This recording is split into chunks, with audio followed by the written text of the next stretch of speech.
Live from Abu Dhabi, you're at the Global Exchange with John Defterios.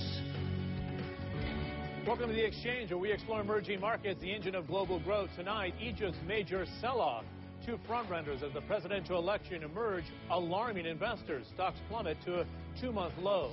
The two most talked about topics in Europe at the moment, austerity and growth. We head to Kazakhstan to hear from some of the world's top economic minds on the debate from the Astana Economic Forum. 12. Well, growth and stability are not only Egyptian priorities. Let's take a look at Europe and its emerging markets. Right now, their leaders are doing their best to strike a balance between budget austerity and reviving growth. That debate took center stage at the annual Astana Economic Forum in Kazakhstan. Some of the world's top economic leaders gathered in the fast-growing country, positioned between Russia and China. Four of them joined our Nina Dos Santos to share views on what ultimately will get the world economy moving again. Let me introduce my panel of esteemed four guests to my right and to my left. Starting out with my right, Min Zhu, who is the Deputy Managing Director of the International Monetary Fund. He's also a former Deputy Governor of the People's Bank of China. Thank you so much for joining us. Jacob Frenkel, further to my right, who's the Chairman of JP Morgan Chase, one of the world's largest financial institutions. And to my left, we have Alejandro Jara, who joins us as the Deputy Director General of the WTO, the World Trade Organization, and Romano Prodi, last but not least, who was the former Prime Minister of Italy. Let's start out with Min Zhu. First of all, obviously, representing the International Monetary Fund, you've been very much in the eye of the limelight, let's say, perhaps even the eye of the storm, because you've been having to help so many countries that are having a hard time around the world, notably in Europe. Your main priority, you've been saying often, is to get growth going again, but you also acknowledge that that is probably one of the biggest challenges of our age. Well, the main challenge you obviously laid out. One thing is our mandate to maintain global financial stability and economic stability. And a part of stability comes from the growth, because if you don't have growth, it's hard to have economic and financial stability. So we need to do both. And given currently the debt ratio is still way high, I just mentioned, with all these austerity programs in the advanced economy, for example, the debt ratio is still on upside, not on downside.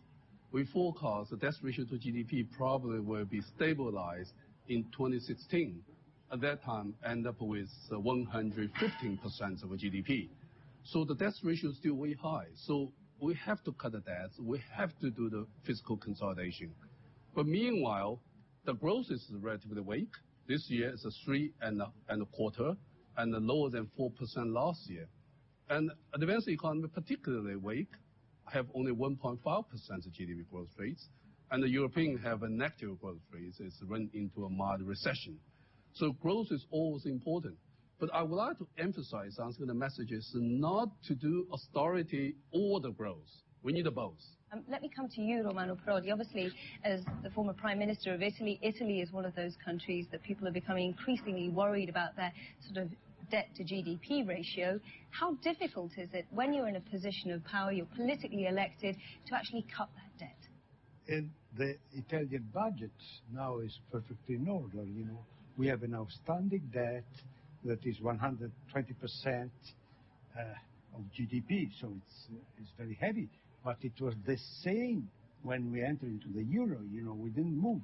It's the international situation that changed it. You know, and what is happening now in Europe, not only in Italy but overall Europe and even in South Europe, that the policies of the government are completely constrained by the international finance movement. You know, you mentioned that we need growth and stability together. You know, but how can you get it when you're? I think that our sovereignty is limited now. Are you talking about a lack of sovereignty because of the fiscal framework that the EU leaders are trying to push through to try and solve some of the ills in the Eurozone crisis? Or are you talking about the fact that some countries are getting just priced out of the bond market? No, I am, when I talk of lack of sovereignty, you have consider it literally. Let's say the governments, in the idea of the modern state, they take the decision for the country. Now they cannot take the decision for the country because they are limited by this environment. And this is why it's clear the outcome for Europe is only to stick together, to become as big as the United States or China, and so you will not be attacked and your sovereignty will be safe. So we keep sovereignty only if we bring the sovereignty at a European level. Is it worth saving the Eurozone at any cost? Once you pose the question in this way, the word any cost, then obviously there must be some cost where it's not worth it. But the question is, can one deal with it in an acceptable cost? But in order to go about it, let me start by fully agreeing with my good friend Min Zhu, which says the choice, so to speak, between austerity and growth is a fallacious choice. You do not have this choice. If you could choose, who would like to go for austerity if you can have growth? That's not the issue. And you know, semantics create content. I do suggest that we replace the word austerity with the word responsibility. And we replace the word growth with the word sustainable growth. And once you put it in this content, and you have sustainable growth as an objective, you are forced to think into the medium term and not take shortcuts that give you 1 year boost with long debt thereafter. In terms of the euro, you know, we are talking here about euro is not just a currency. Euro is a system. What we see now, people say there is a crisis in the euro. Others say crisis in the euro system. Euro is a manifestation of the system. Let's face it, at the present time, the members of the Eurozone are very, very different in many dimensions. When we come back, we'll hear more from our panel in Astana, especially one of the lessons Europe could learn from developing markets. But first, Marketplace Africa is right after the break. 89. We want to now return you to Kazakhstan and the CNN discussion at the Astana Economic Forum. In part one, the conversation centered on Europe and the fierce debate over austerity and growth. Now the discussion shifts to the developing countries and their role in the global economy. The European crisis is important in world economy, and President Obama is very, very worried that the European crisis can modify also the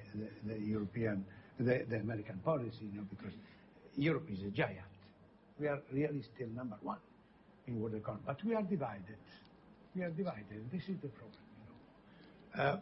But going to Kazakhstan, really, the country is a key country in the sense that geographically, you know, is an enormous country, bigger than Europe in terms of area, yep, in terms of surface, one of the biggest in the world, you know, after Russia, Canada, and Brazil is the biggest of the world. Place it strategically between East and West, and with a lot of natural resources. And so they are using this for changing the economy, until now is really a great success. But clearly now the economy is still dependent on the price of raw material, you know. So it's similar from this point of view to the Russian economy. You may have a very prosperous budget and surplus to jump and to invest only in the price of oil, coal, and so on. They have been very successful when they had a banking crisis in tackling it immediately. That is one of the big successes that Kazakhstan has had too. Could we learn something, given the fact that Europe is facing perhaps a systemic banking crisis of its own? No, you know, you tackle the problem. When you talk about Europe, you talk about a big entity with big potential, but without any central decision-making power in this moment. You know. Alejandro, let me come to you. Should the G20 countries be playing more of a role or being allowed to play more of a role here? They are, economically speaking, the ones with the clout, or at least the growth. I think the G20 countries are the most important countries from an economic and probably political point of view in the world, and they have a responsibility. They are there to interact at the highest political level to solve problems that cannot be solved otherwise. Okay? So normally, they go, when there's no consensus, the leaders have to deal with those problems at the level of G20. And they have to do it in a very decisive way, achieve international cooperation, which later gets translated into action in the respective fora, be it IMF, WTO, wherever it is. So they're not an international organization per se, but they are the, I'll say, the summary of decisive political energy that you need to solve the problems. And in this world, I heard some time ago a president of Central Bank of Latin American country say, I am sure the politicians take the right decisions at the end of the day. The problem is that the markets don't wait for them. You have to step in sooner, you have to be decisive, and you have to get good functional political institutions to be able to react quickly to the kinds of problems. And in this sense, in this atmosphere, you need international, better and more international cooperation among countries, and the G20 has a decisive role to play in that respect. Well, Minju, you're obviously the embodiment of that, really, aren't you? Now as Deputy MD of the International Monetary Fund, you know, you are Deputy Governor of the People's Bank of China. The G20 countries, should they be allowed to step up to the table and play more of a role? It seems to me G20 should play more important role. They represent 85% of global GDP. And G20 worked well in 2008 and 2009, you know, getting all the countries together, put the money on the table, did the stimulus, pull the global economy out of a big potential recessions. And they could, and they should do more. It's not an accident that Latin America, that was the place where so many crises started, came out clean this time. It's not an accident that Southeast Asia, that had the Asian crisis, came out clean this time. Why is it? The reason is they were lucky enough to have their crisis earlier, and they've learned a lesson. And the two major lessons are, you cannot sustain a crisis if your financial system is weak. You must have strong banks, highly required capital ratios, and number one. Number two, your budget must be in line. And I think that those two lessons that the previous crisis-prone countries learned, this time it is for the advanced economy. Number three, G20 IMF. I think that any grouping helps if it can do something. But let's face it, there is a fundamental difference between all the groups and the IMF or the World Bank for that matter.